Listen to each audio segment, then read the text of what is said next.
Praise the lord.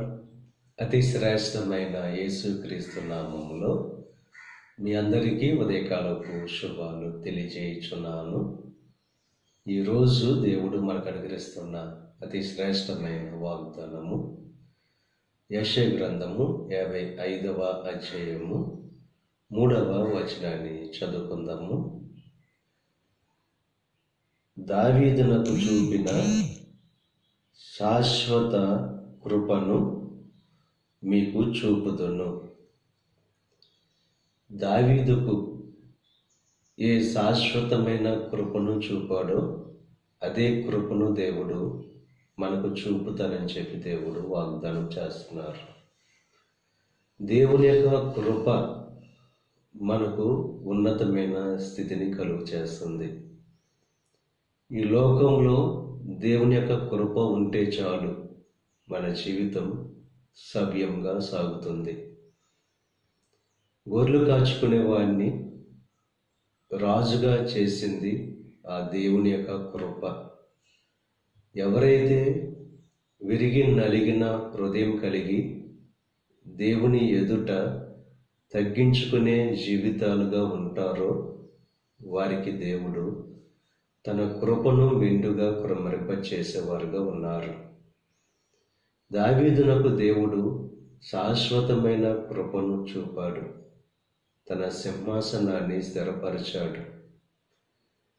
మన యొక్క జీవితంలో దావీదు లాంటి తగ్గించుకునే మనస్తత్వం, విధేయత చూపే మనస్తత్వం, దేవుని యొక్క వాక్యానికి లోబడే ఆ మనస్తత్వం ఎప్పుడైతే మనలో ఉంటుందో మన జీవితంలో కూడా దావీదు ఏ రీతిగా దేవుని యొక్క కృపను పొందుకున్నాడో అదే రీతిగా ఆ శాశ్వతమైన కృపను పొందుకొని బహుశ్రేష్టమైన జీవితాన్ని జీవించగలం.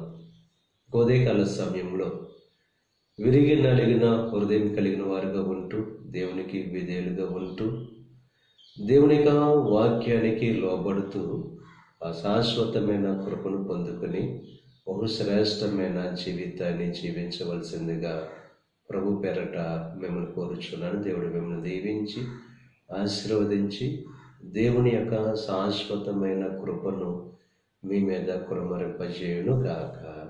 ఆమేన్. ప్రార్థన చేసుకుందాం.